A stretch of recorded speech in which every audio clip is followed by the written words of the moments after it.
Hello, everyone. My name is Justin Crowley, And I'm Mike Smith. and this is The Murder Project.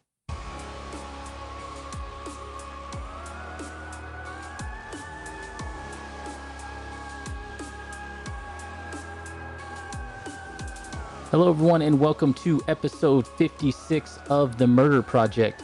In this episode, we are going to be doing the Debrief Part 2 on Angel Maturino Resendiz. And this should be an interesting one because if you tuned in last week, we kind of brought you through the story up to the point where Resendiz starts committing the majority of his crime. And this week, we're going to go ahead and take you through the end of the story.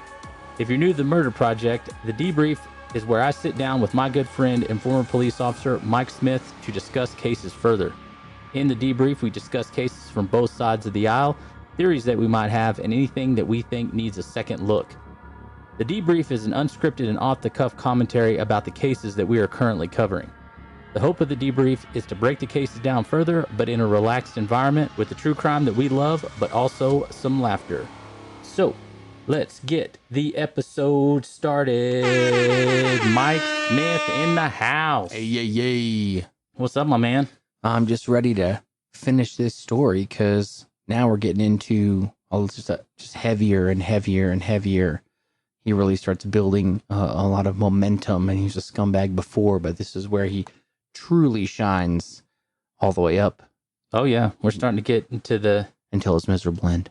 Yes. We're starting to get into it on this one. Mm-hmm. And I was looking at some things between last episode and this episode that kind of went to his, in the beginning, his earlier years, but we're already past that. So I'm not going to go into any of that, but I would say that since we started with the unidentified man and woman outside of San Antonio in Bexar County, that and then we went to Michael White, and then after that we're gonna kind of move on and go down the list. But I know in the first episode when we were talking about the unidentified man and woman, one thing that I did read additionally was that when Resendiz got into the argument with the unidentified woman out in, I don't know why I can't say why I always start out saying unidentified.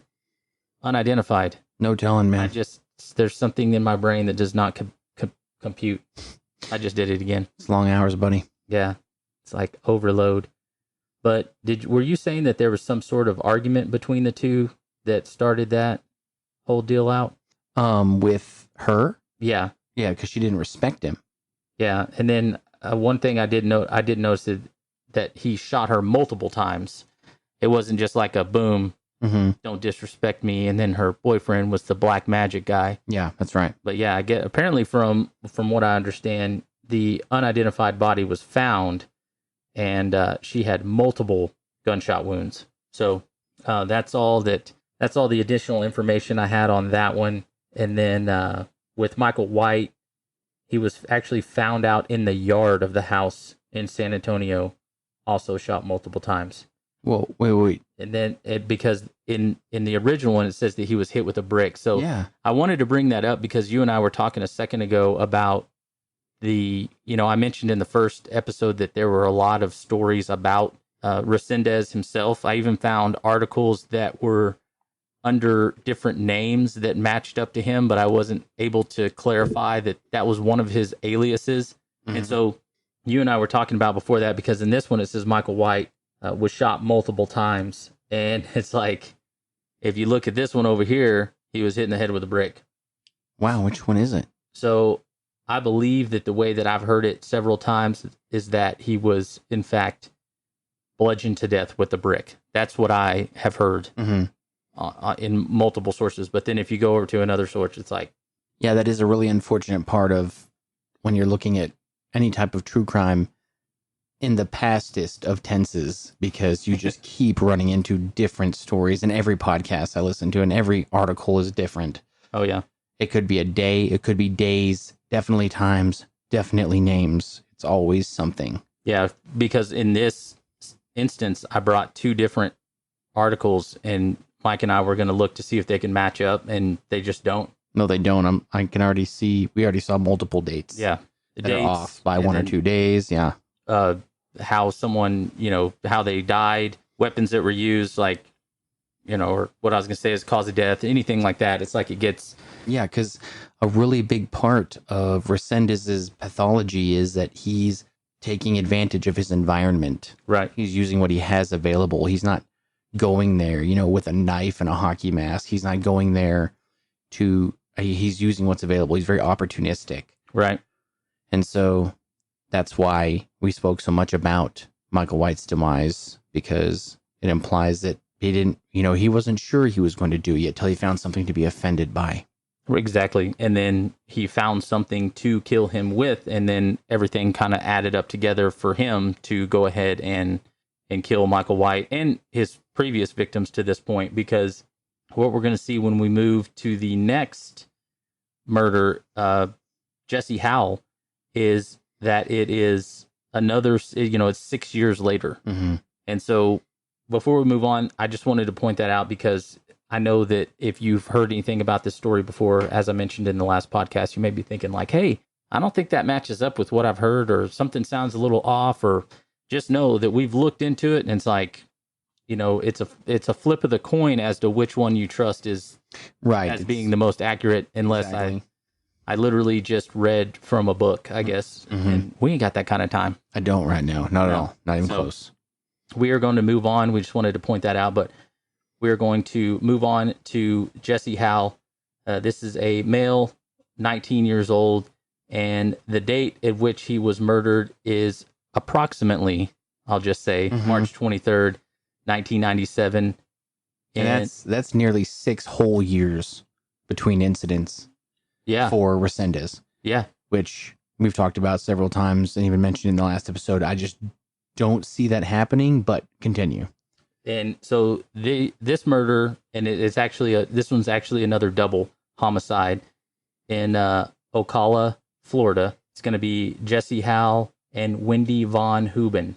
And I probably did not say that right, because there's probably some sort of different way that you say that. But either way, got to brush up on your regional diction. Yeah, exactly. So starting with Wendy, supposedly the way that I understand it is that she was about 16 years old, and terrible. She was a runaway from Woodstock, Illinois, and she was with her quote unquote traveling companion, Jesse Howell, who was 19. So we have a 16-year-old female, a 19-year-old male, and they were, like I said, they were runaways, but they were found near railroad tracks, which will kind of go into this whole story. And because of some of the confusion with the data that we have and the stories, we're not going to go into deep dives on each individual one, also because that would extend the length of the podcast. But we'll give you the kind of the cliff notes on each person. But basically, the way that this story goes out is that Jesse was found. You have Jesse and Wendy, and Jesse was found bludgeoned to death with a air hose coupling and left beside the railroad tracks. And the way that I looked at this is, as I think of an air hose coupling that may go on like an air hose that you air up like your tire with. Yeah. Your coupling that you're going to put like an air chuck on. Right. So you can air. This is different because these are going to be air hose and like a coupling from a rail car. That's right. Big, thick, like something, big gauge. Yeah, larger gauge hose that's going to have a large metal coupling on there. Your linkage is going to be measured in pounds. Yeah, and it's literally going to do some damage when you swing it. And I mean, obviously it did, but Wendy she died a different way than Jesse. So according to the research, she was raped, strangled, and then suffocated, both manually, which means by the hands, and with duct tape, and then buried in a shallow grave. See, I believe that's the first time he does that. That he buries someone. Yeah, that's a strange thing. Does that mean that he was ashamed of what he had done? I believe so, because we're going to see as things progress that he gets into a pattern of where he starts to cover the victims' faces. Yeah. So that's just the first time that we really see it with the victims that are known, because I strongly believe there are many more. But yeah, he sexually assaults her, he strangles her, but he couldn't do it. I mean, we can assume he couldn't do it all the way with his hands, so he tried to use duct tape too. And eventually she does expire, and then he buries her in a shallow grave, not far from, I believe, where Jesse Howell was killed, and also not long after. Yeah. Not long in like the grand scheme of like time spent with serial killers. Yeah, it was all pretty quick, but their bodies were found in two different locations. Like you mentioned, she was in a shallow grave, and then he was found about 100 yards from the railroad tracks, wrapped in a blanket and a camouflage jacket. Oh, so he covered him up too. But he was just wrapped in the blanket, because it doesn't say that he was dug up or anything like that, which I guess he could have been. But what I get from this is that I'm wondering if, as we'll see later on, he killed Jesse. Resendiz killed Jesse with the air hose and the metal coupling, and I think at this point this would be a situation where we have seen like him tie up the female victim, and I think he's trying to get set in his thoughts as to what he's going to do, because we're going to see later on in another situation of a double homicide with a sexual assault that the male dies first. Right. Yeah. He takes out the person most capable of protecting them. Yep. Not that they can't. Yeah. But just in his head, this is the way that he. Right. This is how a predator works. Yeah. If they're both together, they're going to overpower him. He needs to take out the one that he knows is going to be the biggest threat if there's two of them. And then also he wants something from the female. Right. That's that predatorial thing that we've talked about. Once he comes into America, he's a totally different person. He's selfish and controlling, and has this really deep-seated like primal aggression that he's stalking these people. Yep. He's using items that he can find around, and he's taking what he wants from them in every aspect to keep that control. Exactly. And so after this incident happens where Jesse is killed, I'm sure that he either leaves her there, or he moves the body off, or moves her to a different location and then comes back. Mm-hmm.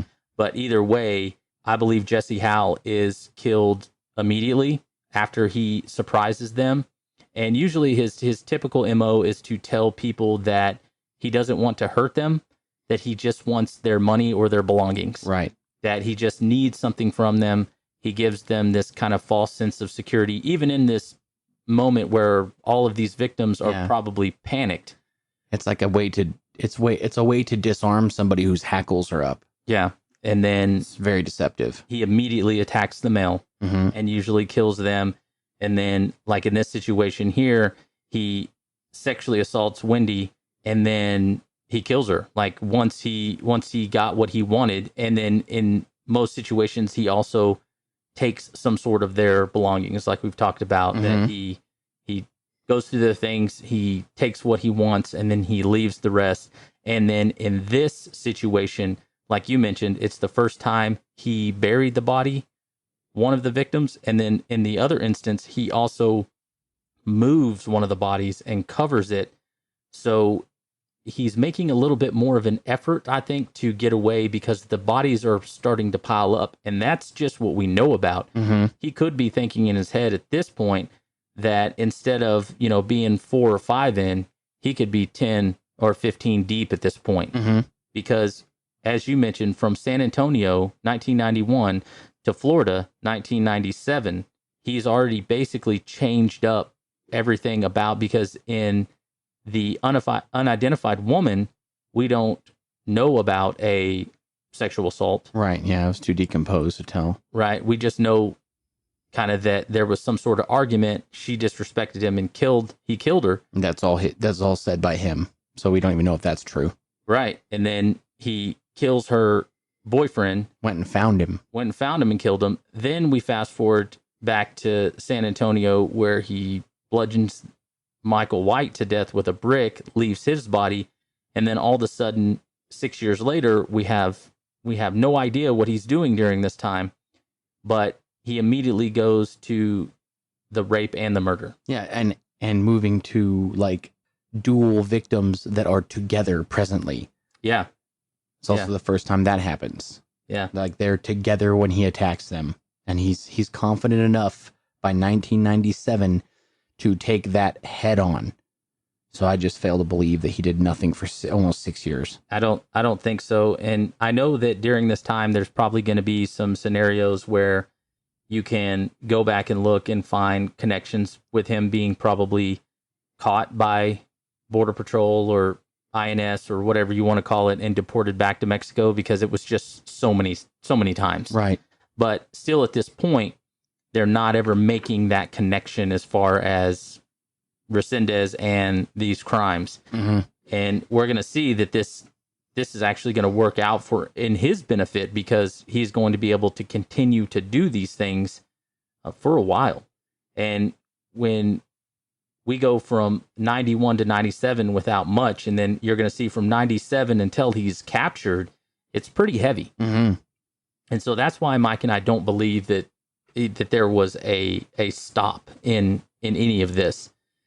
But after this, so we're March 23rd, 1997, and then the next murder that they think they can tie to Resendiz is going to be around July 5th of 1997. Mm-hmm. And he has gone from Florida to Colton, California. Literally across the country. Yeah, just from one side to the other. He has probably been traveling. It probably wasn't just a straight shot to that location. So there is the opportunity for more crimes to have been committed in this time frame. Not necessarily be murder, but anything else. Yeah, the robberies. He's a thief and a burglar as well. Yeah, he could have been burglarizing homes between here and there. There's no telling. But Resendiz wasn't charged with this murder, but he is considered the prime suspect in the case. And so in this situation, we have a drifter, which is he's described as, named Roberto Castro. He's male, 54 years old. And the story on him is there's not much to this actual death, but they claim that he was beaten to death with a piece of plywood in a rail yard, which I would think that maybe instead of plywood, it would be something like 2x4 or something. Like plywood is not, you're not going to beat someone to death with a 4x8 sheet of plywood. No. I wouldn't think. Some crazy upper body strength if you could. Yeah, exactly. Yeah, definitely I'm thinking like a piece of scrap lumber. Could have been anything really like that. And then if you go over to the other notes, right, it says that he was beat to death with a pipe. So I'm going to go pipe on this one. Wow. I'm going to take pipe. What's this? A piece of plywood to a pipe. That's just so vastly different. Yeah, it's crazy different. And also, I'd say like metal fittings, pipes, stuff like that would be something you'd find more often around like a rail yard. Like metal things that could last. Definitely not like scrap lumber. No, that does not make any sense at all. It's just one man's opinion. Just an opinion, but I'm going to go with pipe on this one. And so with Roberto Castro, I believe it was, and obviously an opportunity, and that he probably had something that he wanted, and so he was alone. He took him out. He grabbed what he wanted, jumped the next train. He's gone. Yep. I think even in the drifter community, I think good, solid, sound advice would be never show your cards. Yeah, because I believe I would think that Resendiz was probably hanging around this guy long enough to know he's got something I want. Exactly. I think that's his MO. He befriends these people, like we said before. He's got enough social skills to rub elbows, at least enough to learn what he wants from these people. Mm-hmm. He's not just attacking people for nothing. Almost every case that we know he's responsible for, because with this one, he's just a prime suspect. Yep. There's something that he wanted from them, material or otherwise. So maybe this Roberto Castro had something that he was like, that's cool. I'll take that. Let me go ahead and get that. Yeah. Instead of trading him like whatever, hobo currency, he was like, well, instead I'm just going to grab this piece of pipe and just whack you in the back of the head with it and then kill you. Mm-hmm. Yeah, exactly. Yeah. I think that's a pretty solid thought on that with the information that we have. Yeah, because as we're about to learn, 97 is a big year It's a pretty busy year for him. for Resendiz. Yeah. Yeah. So let's move on to the next one. We're going from Colton, California, cruising over to Lexington, Kentucky, and I think this one is the biggest one that a lot of people know about. Yes, I believe so.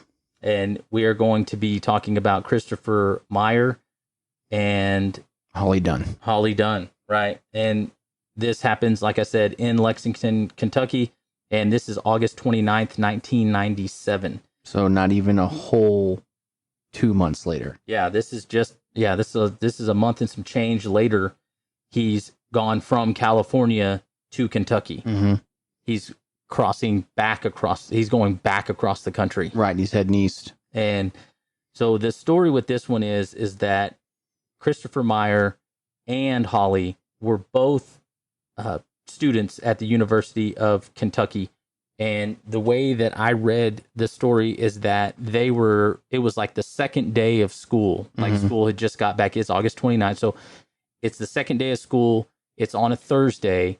School started on a Wednesday. You know, things are busy. There's some back to school parties going on, people getting together.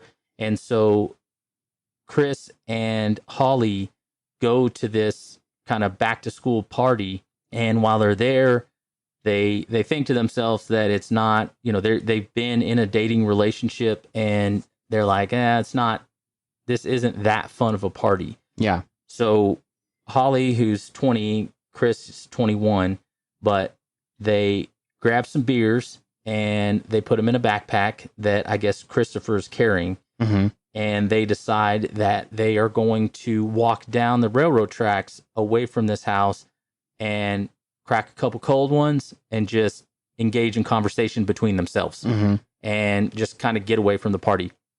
And so they walk away from the house down the railroad tracks. They sit down, they drink some beers.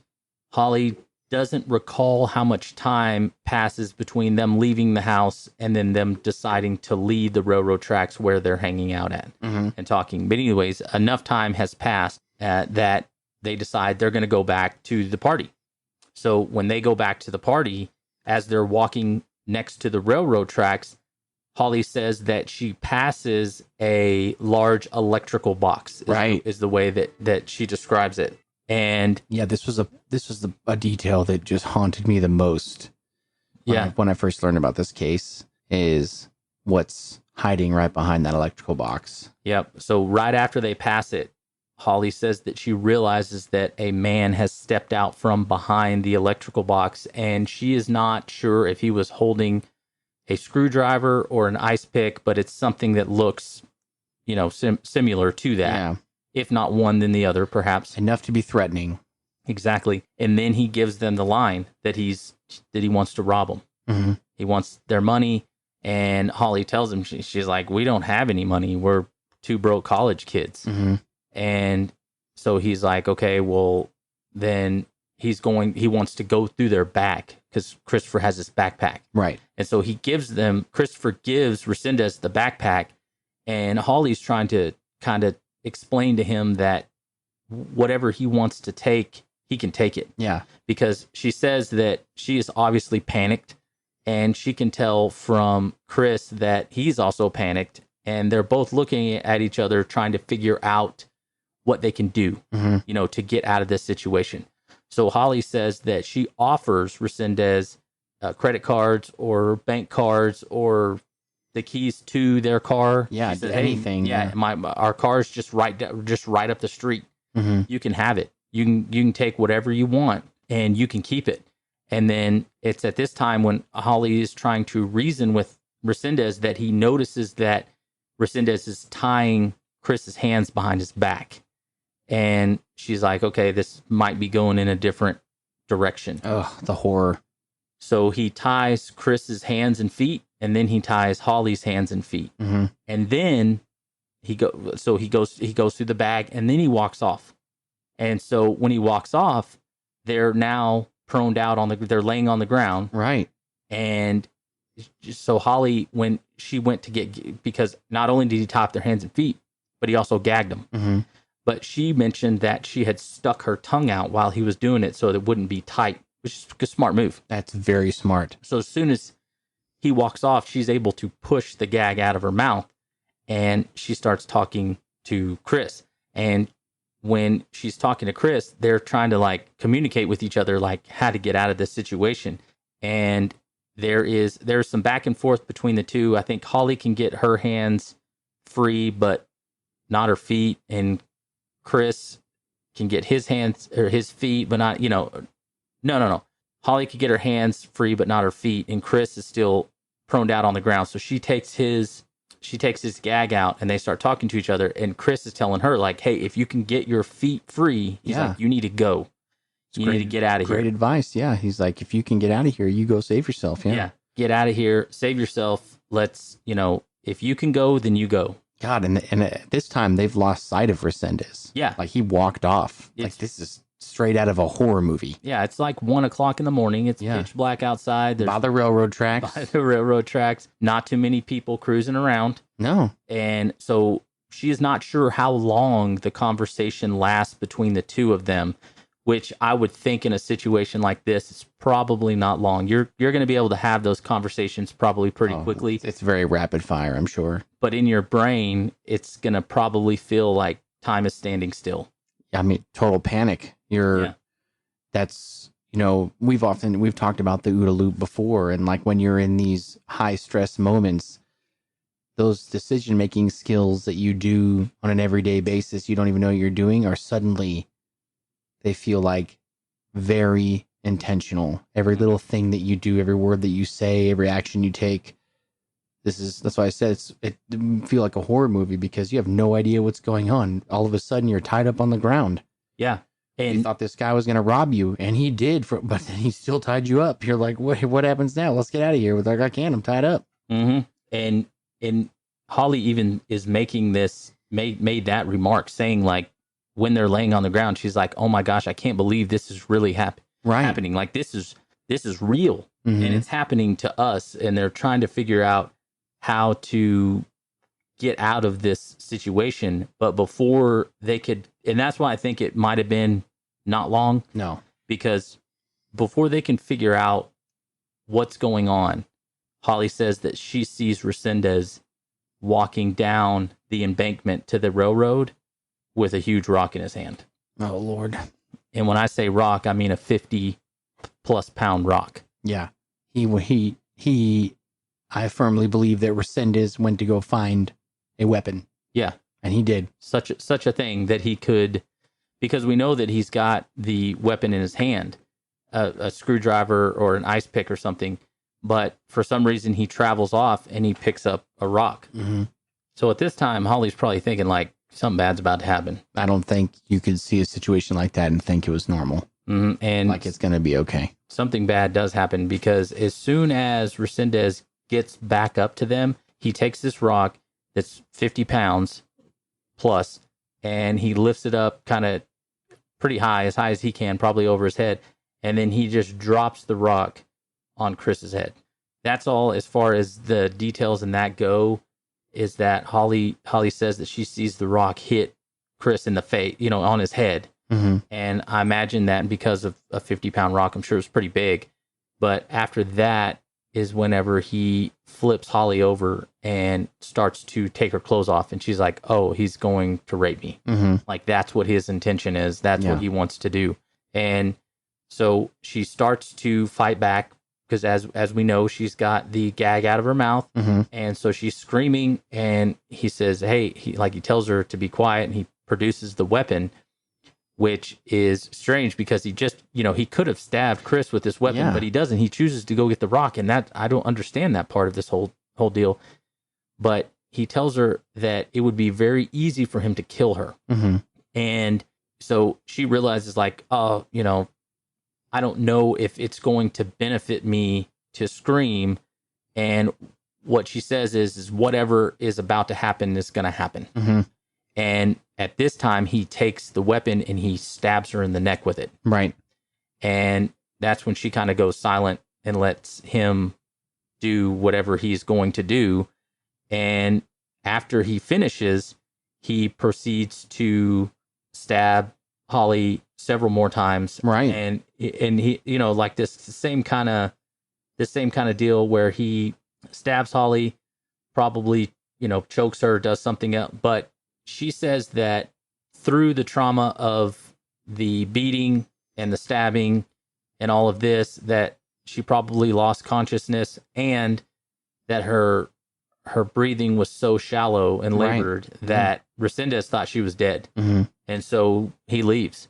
And then a little ways later, she wakes up and realizes, she's like, oh, I'm still alive. Yeah. Correct me if I'm wrong, but didn't he try to like hide her in like some bushes? I'm not exactly sure 100% on that. I thought he tried to like hide her. I'm sure he did, based off of what we have from the other one. Yeah, and then she woke up and found her way. Yeah, so she walks back from the railroad tracks over into a neighborhood, and there's a guy that's in his house that sees her and comes out to help her, brings her into his house.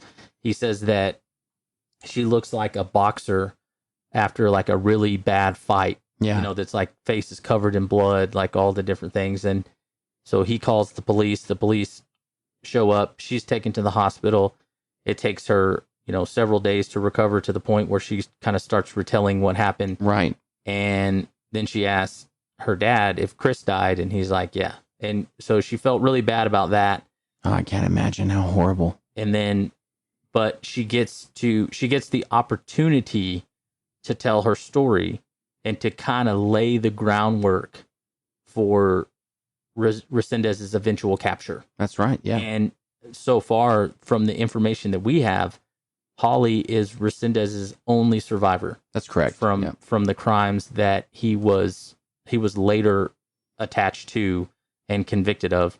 She's the only person that lives to tell the story, which is amazing, because I think after all of this, she ends up moving, and I thought it was strange, or not strange, but coincidence, that she ends up residing in Evansville, Indiana, which is where Vicky White and Casey White end up getting caught after their failed escape. Small world. Yeah, it's pretty crazy. Mm-hmm. But that is not where the story for Resendiz ends. It actually goes on quite a bit, but yeah, but there's another break here, like in his timeline. So he has like 97's like a very busy time for his horrible habits. Yep. And then it's a jump to the like fall of 98, I believe. Yeah, October 4th is what they say, 1998.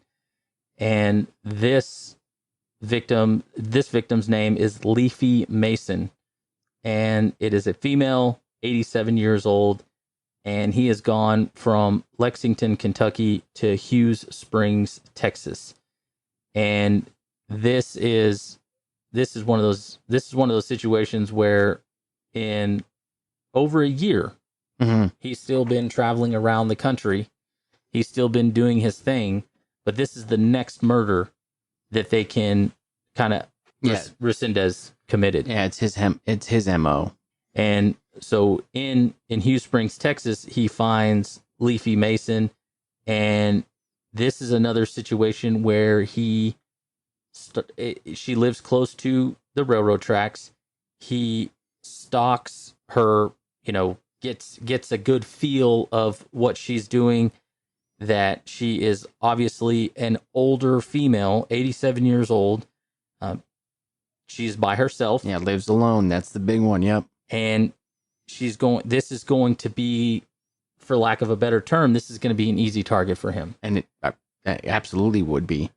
And he sneaks in her window, and then I believe she is bludgeoned to death with an antique fire iron. Mm-hmm. Yep. This, which also goes again with his MO. I don't think that he knows what he's going to find in this house. No. He just knows that it's going to be an easy target. Well, he's already armed. Mm-hmm. We know he's capable of stabbing somebody, having this awl or ice pick or screwdriver, or whatever it is that he's carrying. But that's not his MO. His MO is to use what's laying around. Yep. Bricks, rocks, hoses. Antique fire iron. Yeah. And an antique fire iron, like all of these different things. So he goes into her house. He kills her. There's no mention of sexual assault in this one, so you can kind of see that his motives change depending on the person. That not everything that he does in one instance he will do in another. Right. He will change it depending on the person that he is attacking, which we mentioned in the first episode. But in this situation, they figure out that when Resendiz goes into people's houses and he stalks them and he attacks them, he hangs out in the house for a while. That's right. He ends up in situations like this. He will go through their entire house. Mm-hmm. He will search through their belongings. He will look for things to take. He will eat their food while he's at their house. Right out of the refrigerator. Yeah. And then just leave the trash on the counter. Mm-hmm. And it is stated that he liked to go for like fruits and things like that, but he would leave the trash on the counter. So it was easy for the police to tell, like, this is probably from the killer. Yeah. As he's ransacking the house, he got... Yeah, in your face. Look what I did. Yeah, he got hungry, had him some snacks, and then went on about his business. And it's one of those situations where it doesn't seem like at first that is a big deal, but it's going to be something they can use later on to start tying these things, together. They're just stacking these little stones trying to build this case. Yeah, and I mean, look at how hard this would be so far. I mean, we're talking San Antonio, we're talking Florida, we're talking California, Kentucky. Now we're in Texas. And Texas is so huge.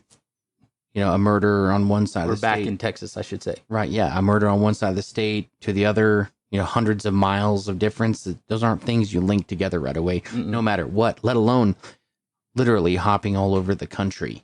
Yep. And then in a time where analog crime investigation is the primary source of investigation. Absolutely. And by the time that, something else we need to think about is by the time these bodies are found, he's gone. Oh, for days. He's not hanging out at the homeless shelter. Mm-hmm. He's not at the Salvation Army in the town that he committed this murder in.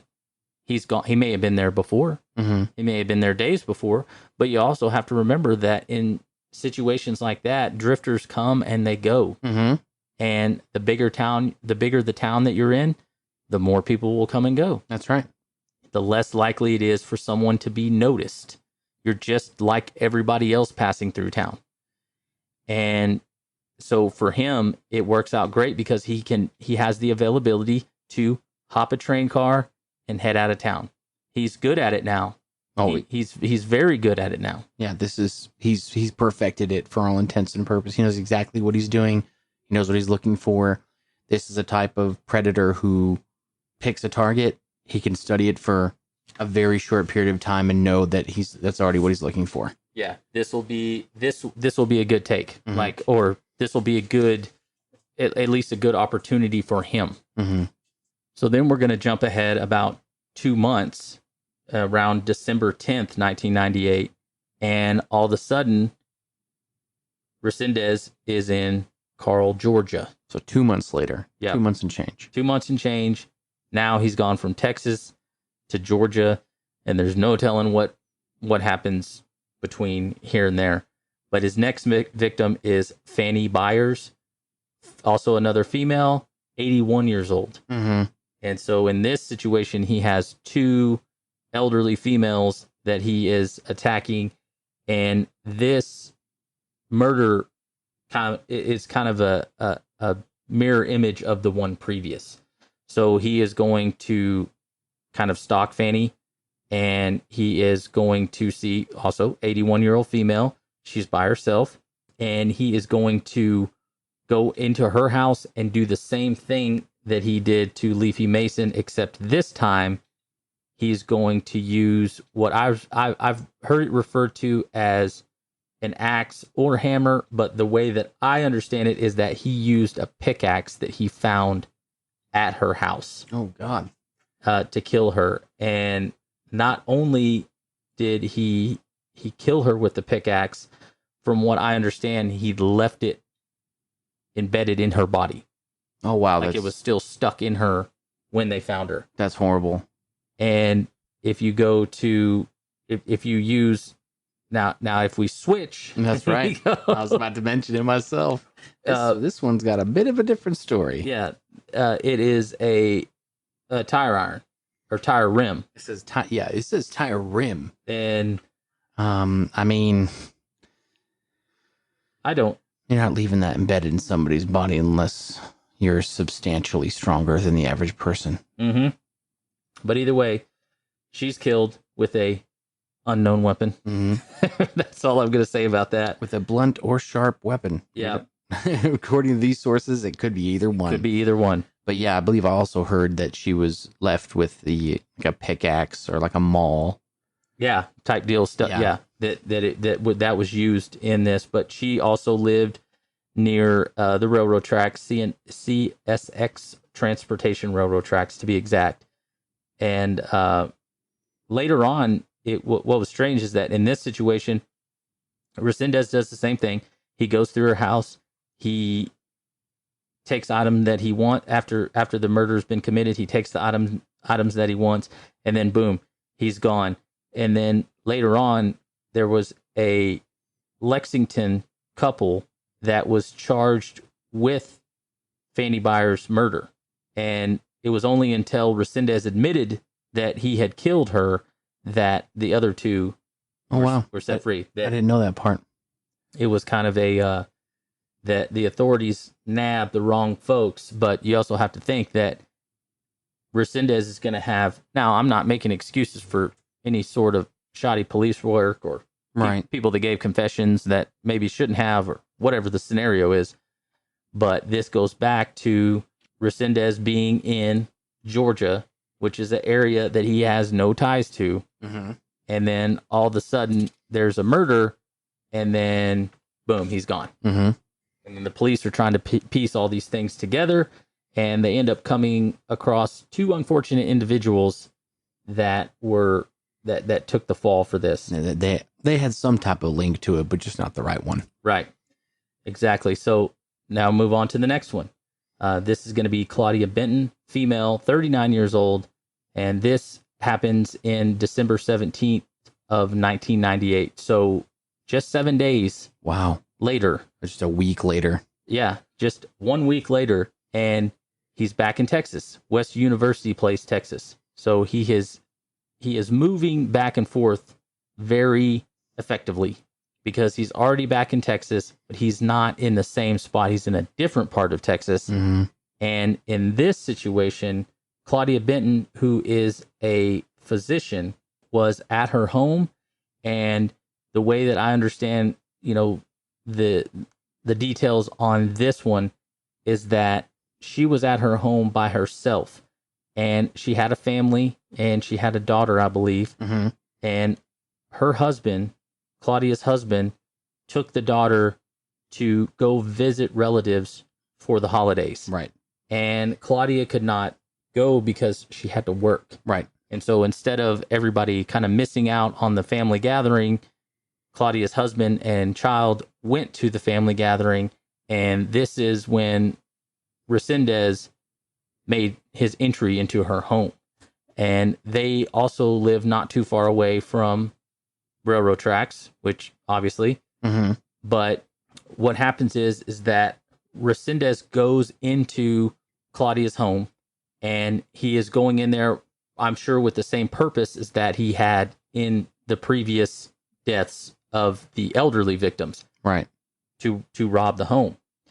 But when he goes into the house, he beats Claudia and stabs her repeatedly, and then he rapes her, and then she is bludgeoned repeatedly with a statue that was found inside the home. Another opportunity weapon, because I don't ever remember reading that the stabbing weapon was found.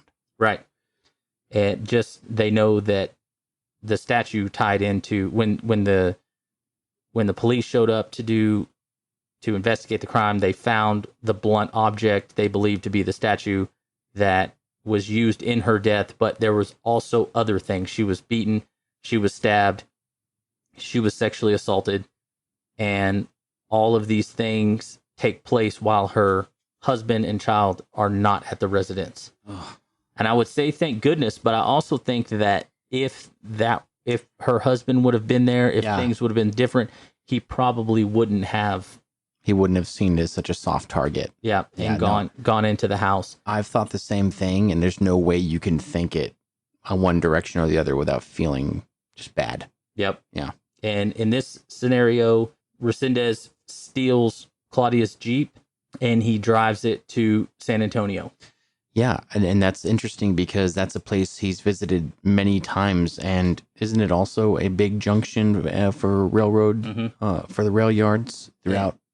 Yeah, not just the Southwest, but all of them. It's a hub, I believe. Yeah, and so this is kind of the first time that we're seeing him use I don't know if train schedules, departures, arrivals, whatever, where the train was going, but for some reason in this scenario, Resendiz decides to steal his victim's vehicle and then drive it to a separate destination. But he doesn't stay in the vehicle for a long period of time. What he does is he literally steals the vehicle, drives it to San Antonio, which is just a few hours away. Mm-hmm. He dumps the vehicle by a rail yard. Hops a train, and he's gone. But later on, Resendiz's fingerprints would be found inside the Jeep. That's right. And they issue a warrant for his arrest. But that's not the end of the story, because they're still going to have, like as we've talked about, they're still going to have a hard time matching up fingerprints to who this man actually is. Right. And like what he is out there doing. Moving on, we have Norman Cernick. Yes, Norman and Karen Cernick. Cernick, yes. 46 and 47, male and female. This is going to be May 2nd of 1999. So after the death of Claudia, either there was a cool-off period 5 months. For 5 months, or he is just out doing his thing, and nobody was ever able to kind of tie this together. But I also think that in this scenario, with it being wintertime, that would have been an opportunity for him to go home. That's right. Yeah, like we talked about in the first episode, we do know he does have family and, dare I say, friends back where he's from in Mexico. So he's like, it's getting cold. Time to dip. Time to head home. Got what I need. Yep. Maybe that's the reason. He had a schedule to keep. Something emboldened him to steal that car.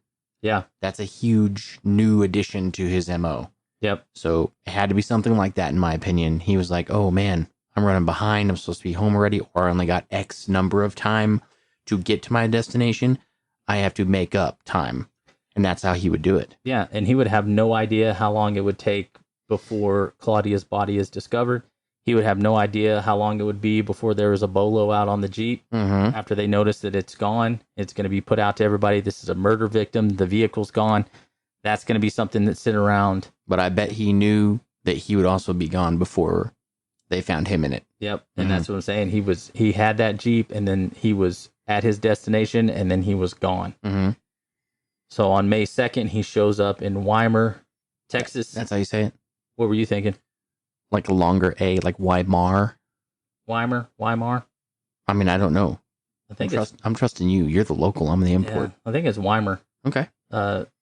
But he runs across Norman and Karen at their home, which they live in a parsonage at a church. So Norman is the pastor of the church. It's terrible.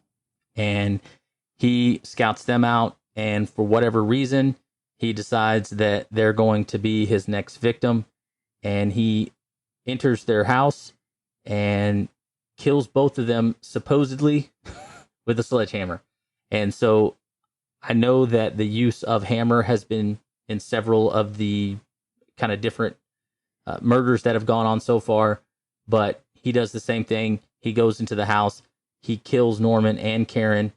They're in their, mid to late 40s, and goes to their house, takes what he wants, and then he steals their. The only thing I have is that it was a red Mazda, and so he killed him with a sledgehammer. That, yeah. For these two, what I believe is that or what is stated is that he kills them with a sledgehammer. Okay. Just making sure. Yeah. Because, I mean, like you were saying, I thought that we'd speak about it more because I know it says sledgehammer, and I believe that'd be a weapon easily you could use to kill somebody. But often, people mistake tools, like a sledgehammer. A sledgehammer to me means it requires two hands to swing. Yeah. Yeah. Instead of maybe like a mini sledge or something. Yeah. But either way, what happens with this one, and it's also terrible, is that someone at the church notices that Norman has not shown up to church to conduct the service that was supposed to be going on at the church. Oh God! And went to go look for him. So a guy's like, "Hey, I'll run over to his house and see, something happens." And they're not in. And this is really horrible because neither Norman nor Karen are that old. Right. They're not. They're older than me, but they're not that old. No. I mean, he was bold enough. I mean, he's attacking, and neither was, of course, Christopher Meyer or Holly Dunn, but still bold. It's in their home. There's two of them. I think that's the first time that happened. See Christopher Meyer and Holly Dunn being outside by the railroad tracks. He went into these people's home, the parsonage of this church, to go get them both. That's just another step further that he's showing how bold he is, how comfortable he is in his skill set as a predator. Yeah. He's getting a little bit more comfortable and too comfortable because same type situation. He steals their vehicle. Well, let's rewind.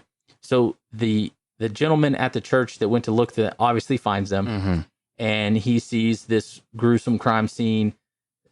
Two beloved people of their church murdered inside their home, also located on the church property. But he notices that their car is missing, and several weeks later, they would find this vehicle once again in San Antonio, and the fingerprints in the car. This is one of those big moments because the fingerprints that they lifted from the Mazda were linked to the fingerprints that were lifted from Claudia's Jeep. Yep. Also found in in the same area, San Antonio. Yeah. And they were able to say okay, we've got a serial killer here, right? Obviously, or some sort of, I don't know if they tied together that he was a serial killer yet, but we have 3 victims, 2 different towns, both vehicles found in San Antonio. Yeah. The guy's gone. So they're probably thinking there's some sort of link back to San Antonio, but they haven't tied it all together yet. They have the fingerprints that tie these 3 murders together, but they haven't tied it all together yet. And moving on to the next month, June 4th, 1999, we have Noemi Dominguez, and now Resendiz is in Houston, Texas. And for whatever reason Resendiz chooses to go to Houston, Texas, he ends up finding his next victim, Noemi. And yeah, it's very sad. I believe she's an elementary school teacher. Yep, 26 years old, and she is a school teacher in the Houston area, and it was for Houston Independent School District. But for whatever reason, Resendiz picks her as his next victim, and he breaks into her residence as well, and he kills her also, it says, with a pickaxe. And so based on the kind of shoddy articles that are floating about, this could be your situation where the person was killed with a pickaxe and it was left kind of like impaled into the body, or it could have been, Fanny Byers. At this point, it's one of those things where the information is so contradictory, and Mike and I have talked about this, and we were going to go ahead and run with the story, but it's very frustrating for us because we want to get the facts right, but everything that we read points us in a different direction as to what that information is. Yeah, I mean, it's pretty frustrating. Not to mention with the amount of links they have. Even the Google research is just becoming so time consuming. Yeah, everything's a link to the article before. Yeah, it's crazy. it's like the way that you double verify, triple verify something Mm-hmm. is 3 different articles, but if you dig down into it, it all comes from one source. You can't get a multi source like article anymore. It's all like, yeah, we got 5 different articles on this thing. Oh, it all ties back to one source. You got to pay for that skill set. Yeah, exactly. And so just know this is something that's very frustrating to Mike and I, but we're already deep into this story, so we are just going to have to proceed. So when we're looking at this, and he chooses, Noemi Dominguez to be his victim, Houston, Texas is not a small area and not a Very rural large. area, very urban. I mean, it has outlying neighborhoods and stuff, and I imagine there's a good deal of railroad track that also runs through Houston, since it's close to a port, right? Mm-hmm. Yeah, there's going to be a lot of railroad tracks coming out of that direction. I believe Houston is also a hub because of the Gulf. Yep. Yeah, I know. I actually know somebody that moved down that direction to work he worked for the railroad, and he moved down there because there was a lot more work. And so the same scenario repeats itself. Noemi is killed, and he goes through her things, steals whatever he can, hops in her Honda Civic, and takes off. But before I get to that, he travels about 85 miles west of Houston, in Dubina, Texas. And this also, I believe it's Fayette County, Texas, if I got the name wrong. But a lot of these little small towns have interesting names, so I could be messing those up as well. But in Dubina, Texas, he comes across a female named Josephine Convica. Yeah, same day. This is the same day. Is that right? I didn't notice that part. Yeah, that Noemi is killed. Yeah, he's 85 miles, probably still in her Honda Civic. Yes, I would guess that for sure. And he comes across Josephine, female, 73 years old, and he uses the same pickaxe. So it wouldn't have been the one he left with Noemi Dominguez. Yeah. Okay. Well, great. So same pickaxe he uses to kill Noemi, and he uses to kill Josephine. That's crazy. Pickaxe is very unwieldy. Yeah. But this is multiple victims have been killed with this, and now he's taking it with him. Just another step of boldness. Now he's taking the murder weapon with him on the road. That's something he's never done, that we know about. Of course, we don't know for sure, but that's very bold. Another thing that like how comfortable he's becoming. Not only is he stealing her ride, but he's also taking a pickaxe, which is an unwieldy tool, even when you're using it for its proper use. And a pickaxe covered in blood hanging out in the passenger seat of a car that's stolen from a person who's been murdered. Going to be pretty noticeable if you get pulled over with that. You're going to want to put that in the trunk. He is throwing all caution to the wind. Yeah. And he is just, and the thing is about Josephine's death is that there's nothing as far as the research goes as to say why he did this, or why he chose to drive that direction, kill her, use the same pickaxe, or even a different weapon. It doesn't matter. The pickaxe is not relevant to the fact that he showed up and murdered this woman, but it could be because he is thinking to himself that he needs a new car. Like he needs to switch cars. Like he doesn't want to be in the same car for too long. So he drives a little ways. He finds his next victim. He tries to steal Josephine's car, but he can't find the keys.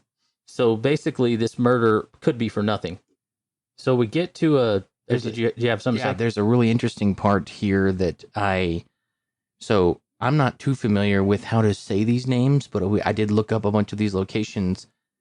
Dubina, Texas is only miles from Weimar. So Josephine Convica was killed with the same pickaxe used to kill Noemi Dominguez in Houston, but Dubina, Texas, in the farmhouse where Convica lived, is miles from Weimar, where the Cierniks were killed. That's crazy. It's all kind of coming back full circle. Very centralized right there in this, what I imagine is southeast Texas. Yeah, just rural areas Dubina and Weimar, of course, not Houston, but rural areas where, I mean, I guess he felt some sort of comfort going back to that area. All these hubs that probably connect to where he's trying to get to, either heading further out into the United States or heading back to Mexico. But yeah, this just goes to show you like how much he's kind of derailing here. Yeah. He's carrying the murder weapon with him. He's staying considerably more local than any of his incidents before. Yeah, we in saying that, what we mean is like a murder in Florida, the next one in California, right. The next one in Kentucky. Like he's moving around, and then as we're kind of getting through these, they're starting to become closer and closer together. Right, Texas. Yeah. I mean, he's kind of. How far is Dubina from Houston? You say 85 miles? Yeah, it's about 85 miles. Yeah, just 85 miles west of Houston. Yeah. So he's staying in these areas, and maybe he went back to an area like that because he thought he could find a vehicle that he could take, or there was some reason that he did that specifically. It's on the way to San Antonio if you look at it on a map. Yeah. So we know San Antonio is where two different vehicles have been dumped, right? But if he continues on that route, would he be heading towards Del Rio? Del Rio. Yeah, it's just keep going west from Houston through San Antonio. So it's a straight shot. So because the reason I bring that up is because later on, after Noemi and Josephine are killed, Noemi's Honda Civic is discovered by a state trooper at the International Bridge in Del Rio, Texas.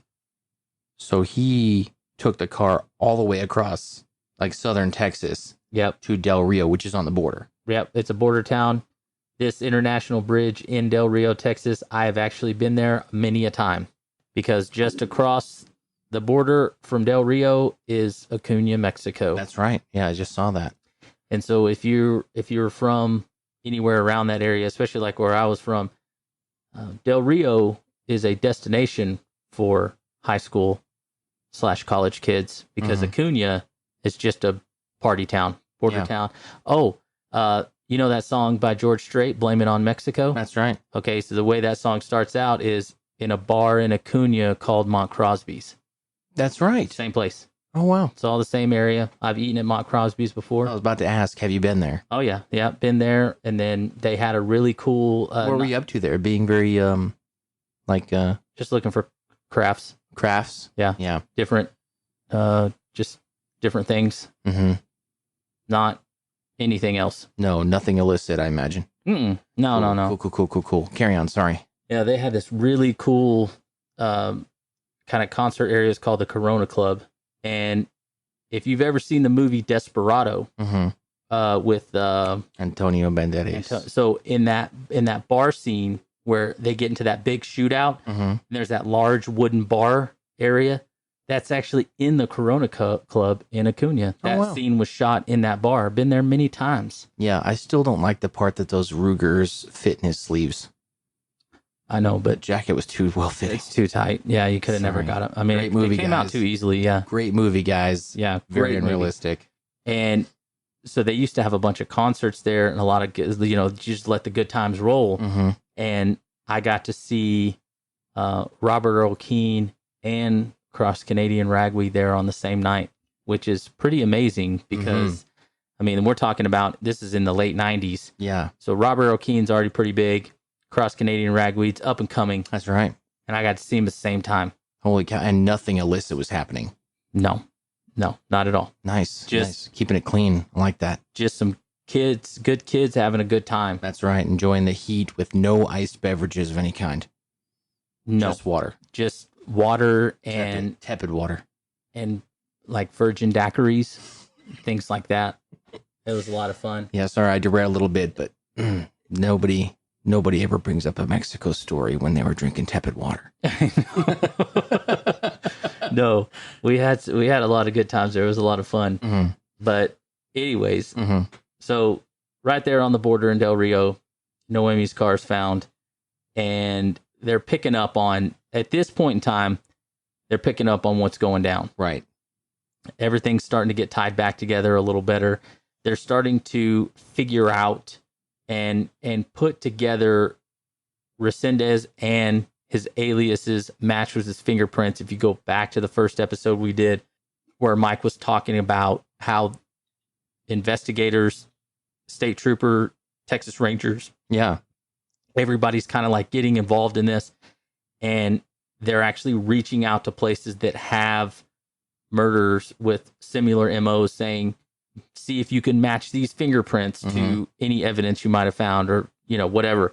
And it's starting to kind of add up, and they're figuring out that the same person is responsible for a lot of these murders. Now, they don't know to what extent just yet, Right. but they're definitely getting into it. And that'll kind of take us to our last pair of murders before this whole thing falls apart. Right. So here's one more tidbit before you jump into the deets. That car, excuse me, Noemi Dominguez's vehicle is found in Del Rio. It's a border town, right? Mm-hmm. Well, this is just 11 days later when this next incident occurs. Right. But he didn't go to Mexico. And if he did, it was for a very short period of time. Exactly, because this actually occurs in Gorham, Illinois. Yeah. That's very much farther north, almost all the way north. Yeah. In that part of America. You're going, from Del Rio to Gorham, Illinois. You're probably 20 hours away, if I had to guess. I'm actually going to look it up right now because I just found myself deeply curious as well. All right, check it out. 16 hours. I was close. 16 hours and 4 minutes, or 16 hour and 58, but it's got tolls. Oh man, you're gonna skip those. You're gonna skip. Well, the you're tolls. definitely gonna skip them on the train. But still, I mean, 16 hours. That's on a highway, not a train. A train, you're gonna double that. Easy, because a lot of places trains can't do, but 40, 50. Yep. Or if they get in an open area, I think they can get up to like 60 or 70. Is what one of my buddies was telling me, but you also have to consider how many times they have to slow down, right, when they're coming through different areas. And then also, you also have to consider going from, let's say, Del Rio up to Illinois, how many times those trains could have been. Oh, how many had to jump to get there?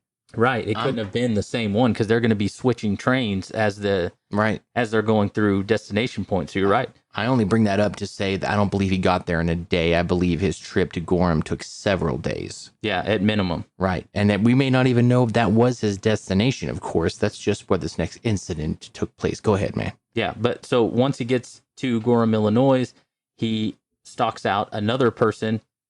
This person is George Morber, and he's a male. He's 80 years old, and he seems to be by himself.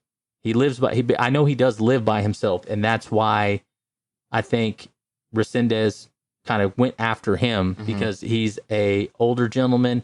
He lives I believe he lived in a trailer house or something to that nature. Yeah, and by himself, barely 100 yards from the railroad tracks. Yeah, right. That he's just jumping off of, fresh off this, this kind of murder spree that he's been going on. I would definitely say spree. Probably feels like he, had a close one, ends up dumping a car in Del Rio, hops back on a train, he's back, but he's still in the United States. There was no cool off period where he goes into Mexico and lays low. He immediately turns around and heads back out, and he ends up at George Morber's house, and he goes into the house. He's going to rob George Morber and kind of do the same type of situations. He goes into George's house. Actually, what I remember from this one is that he goes into his house after he sees George leave in his pickup, and thinks that this is an opportunity for him to be able to break into the house while he's gone. Right. What he doesn't realize is that George is just on his way to pick up a paper, and he comes right back home. And when he comes home, he walks into his house. George walks into his house and catches Resendiz in the act of burglarizing his home. Right. And it's not hard for Resendiz to kind of get control of the situation, because he has found George's shotgun inside the house. Right. Free firearm. So he takes George and ties him up to a chair in his house, and he shoots him in the head with a shotgun and kills him. Mm-hmm. And while he's finishing up his, burglarizing the house, George's daughter, Caroline Frederick, who's 52, shows up to the house because she is scheduled to be there to help him. She helps him clean up his place. Mm-hmm. And when she stumbles across this incident happening, she becomes collateral damage to the unfortunate murder of her father. And then she is also going to be a victim, in the same, because of the circumstances. But for some reason, he does not shoot Caroline with the shotgun. He uses like the butt of the gun to bludgeon her to death in the same home. I do find that very odd. That first of all, that he shot George Merber anyway, because most of the time, with the exception of his very first 2 victims, who were unidentified and only known because he said it was him, to know that he did this. I mean, obviously breaking into the home before Mr. Morber gets there, he finds the shotgun. He's like, great, this was a good deal. I got a free firearm out of it. Mr. Morber comes home. He's like, oh, crap. But he's not going to have a hard time overpowering him. Mm. And he does. And then he, instead of bludgeoning him or killing him in a way that is more fitting to his MO from what we know about his past, he instead uses the firearm for its intended purpose. But not, again, when his daughter shows up. Right. Caroline Frederick. And I was kind of wondering, I was like, I wonder if it was like an older style, like breakover single shot. It had like a round loaded into it, and he's like, didn't know where the rest of the rounds were. Didn't know where the rest were, yeah. And so he didn't check his little hunting vest hanging in the closet. Yeah, so when Caroline shows up, he just takes it and probably swings it like a baseball bat. Yeah, I mean, buttstocks of these weapons, especially the older ones. Even newer ones, they're devastating. Yeah, people don't realize how badly. I mean, of course, there are people that do know, but the buttstock of the weapon used in a butt stroke, yes, that's what it's called. Yeah. When you use the weapon to club somebody the appropriate way, it's devastating. Yeah. I mean, you're looking at easily fracturing bones. Just absolutely turning meat and turning flesh into hamburger. Yeah, tenderizing meat. Yeah, for real. And it works because she dies. Yeah. And that's kind of where his story kind of ends, and the way that we'll kind of wrap this all up, because you could go into probably another podcast just on putting all the evidence together. I was thinking that getting Resendiz to the point where they know exactly who he is. And just to be honest with you guys, just the information and the research that I've done on this specific case, if we would have known how kind of contradictory the evidence was, I would have gone to a single source, like an actual book, and pulled the details out of it and gone that route, which if we ever come across something like this again that has so many moving parts, that's the direction that we'll go in, instead of kind of that relying on articles. Yeah, how I would word it is I definitely would have saved a case like this for a slower time of the year work-wise. Yeah, exactly.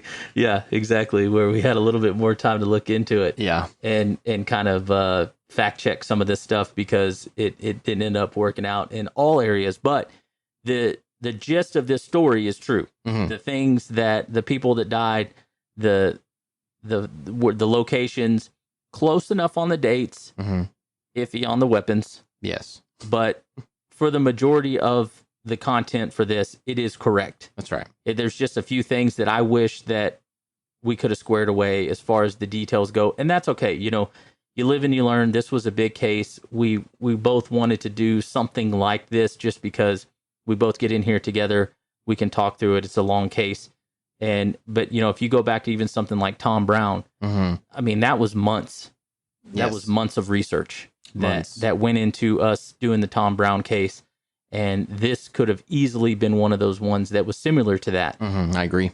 But either way, what ends up happening with Resendiz is that they are able to, using fingerprints and investigating several, different crimes, sending out bulletins to, police agencies all across the nation stating, do any of the deaths that you have in your town close to railroad tracks meet any of this criteria? Exactly. And they were able to tie enough murders together using fingerprints, combining aliases, getting all really doing a lot of legwork.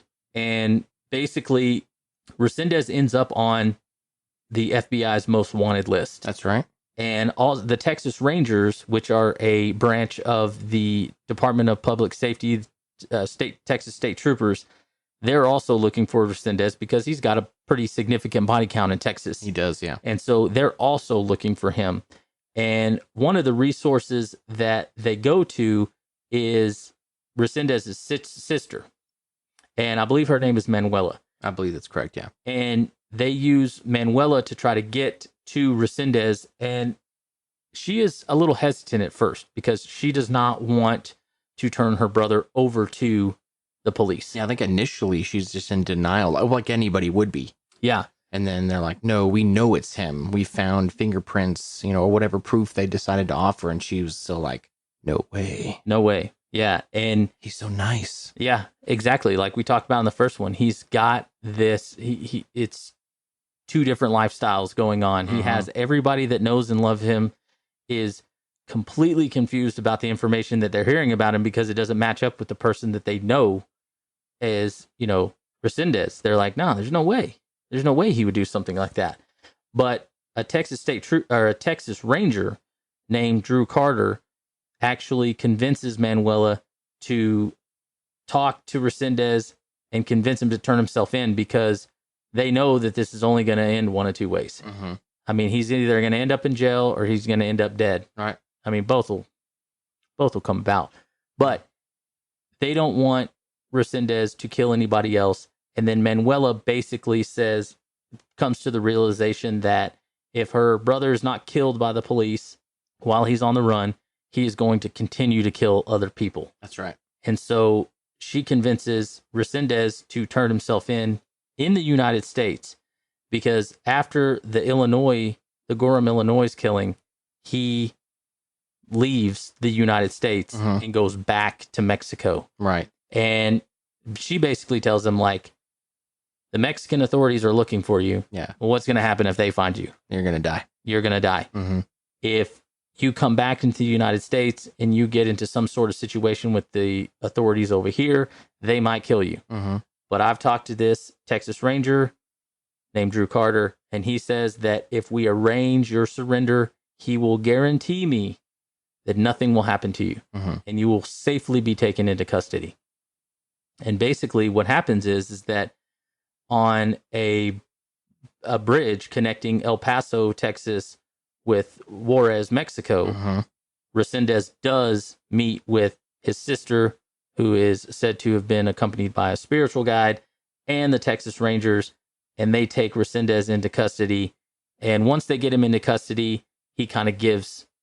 Right, he starts... He spills the beans and kind of talks about all of the things that he did, and he admits to a lot of the killings, gives them the details, helps them kind of, tie a few things together, and they are able to, with using that information. I know, like the Claudia Benton murder, who was the physician that was found sexually assaulted, stabbed, that her husband and child were gone around the Houston area. I know that is one of the murders that he committed that helped him earn his way to death row. Right. And so some of these things, he's going to admit to them.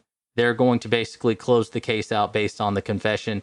Some people are acquitted from crimes that they didn't commit based off his confessions. Right.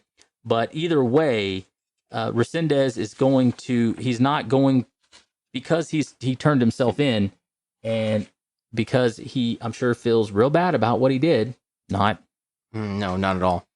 But he's put on death row. But you can't kill someone who's half man, half angel. No, you can't. I believe he's seen by 2 or 3 different like psychiatrists to evaluate him to see if he's competent to stand trial. And the first one is said he's believes him to be delusional because he's claimed to be a half man, half angel. He views himself that he's not scared of death because he's going to be eternal. Right. Luckily, that not everybody buys into that because the next psychiatrist says that he is more than competent to stand trial. Yeah, and I believe they get another opinion after That's that. right, That's yeah. like that they're like, no, he's just 2 out of 3, Your Honor. yeah, he's just a psychopath. Yeah, he's just a psychopath. He's never going to change. Mm-mm. He's not delusional in the way that he's doing this motivated by anything but his own twisted machinations. Yep. Yeah. And you can't be half man, half angel. Mm-mm. I'm sorry, but you just can't. I mean, there are forms of lore where those exist. Not in the Holy Bible. Not in the Holy Bible. And he said he claims to be a very religious, very spiritual man. Yeah. And maybe he should have cracked that thing open. Well, I think what you're mistaking is that he thinks that he is God in his religion. He's the Mac Daddy in his religion. I can do what I want. I have the power over. That's right. He has the power over life and death. You know, if you're old or weaker than him and caught alone, yeah, be afraid. He's very scary then. Yeah, but I will tell you this. Resendiz gets to take the ride down to a place that we've talked about multiple times in this podcast, the Huntsville unit in Huntsville, Texas. That's correct. Yeah, I heard it's a pretty small town. Basically, all that's there is prisons. Mm-hmm. And on June 27th, 2006, Resendiz does not escape death. No, he literally dies. Yeah, he's no longer eternal. No, because he dies by lethal injection at the Huntsville unit in Texas. And that's a pretty quick turnaround for death row. Now, the suspect himself aside, what is it? His last kills are in 99? Yeah. So almost a little over 7 years. Yeah, that's a pretty quick turnaround. Pretty quick turnaround. So he not only did he do a lot of confessing, but they did a lot of linking his crimes together. And as far as death row goes, that's pretty quick in my and from what I've read. Oh, it is. It's very quick. And the only thing that I can think of is that he either didn't try to exhaust all of his appeals, or there was some sort of deal struck where it took that privilege away, which, when we talked about the suitcase killer, that guy admitting, taking a deal, admitting to the crimes, and then pulling out of his own deal, which ended up getting him put on death row, and he couldn't appeal his convictions. Right. Yeah. And so he was put to death really quick. I don't know that that's the situation here, but I'm pretty sure that Resendiz actually was like, hey man, it's okay. I'm going to make the cut. Don't worry about it. Go ahead and send me up. And he does end up saying that he wanted to ask people if they could find it in their heart to forgive him. Of course he did that. And that he knew he allowed the devil to rule his life. He wanted the Lord to forgive him, and that he was mad that he allowed the devil to deceive him. He was thankful for God's patience with him. I don't know. It's like one of those things where when I hear his final statement, read his final statement, I'm like, I was baloney. I wasn't even going to. Yeah. His last words don't matter, but it is interesting because how frequent that happens when people are put to death. But what a total monster! And again, we have 15, 16 known victims. I bet there's more people that time literally took away their bodies to shadows and dust, and they'll never be found. They've never missed enough marginalized victims, possibly. I'm just saying, like, we'll never know. Yeah. But there's so much, his time jumps around so frequently. I would wager that he has a higher body count. Yeah. And after he made this confession, admitting to all these crimes, and then they had the physical evidence, once he got a court-appointed attorney, I'm sure they told him to zip it up pretty quick after that. Oh, yeah. And we probably missed out on figuring out all of the rest of his victims, but I guarantee you there's a lot of unsolved murders out there that you could tie back to him. Yeah, just from the amount of time and space he had to move about the country. Mm-hmm. Mm-hmm. I agree. So I think, for this one, we're going to go ahead and leave it there.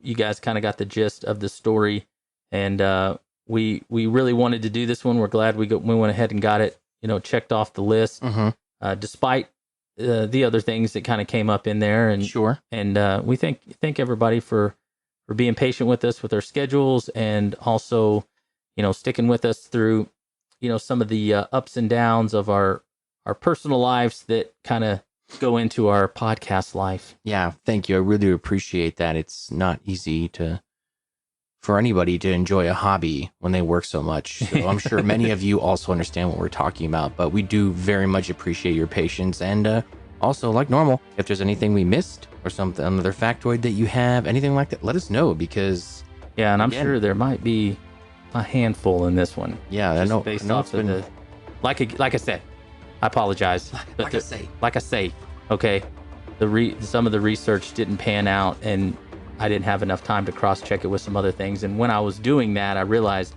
there's a few holes in this thing, and but that's okay. We can move on, and we're going to bring you guys a good episode next week.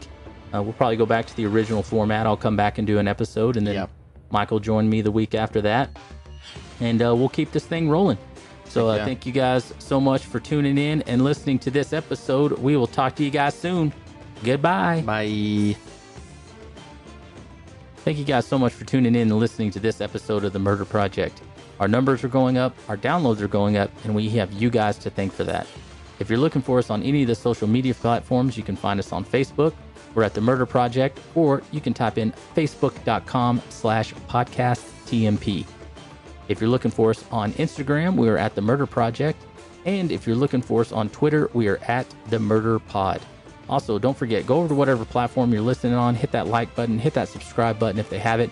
If you're listening to us on Spotify, hit that subscribe button, and also leave us a 5-star rating. If you're listening to us on Apple Podcast, subscribe to the show, leave us a review, and hit that 5 stars. Let me get them 5 stars. We thank everybody that has done that, and we appreciate it so much. If you have a longer form question or comment, you'd like to reach out to us, we do have an email address. That email address is contact@themurderproject.com. And as always, Mike or myself will get back to you. Thank you guys so much for tuning in and listening to this episode. We look forward to speaking to you in the future. But before we go, please remember, head up, eyes up, and stay alive.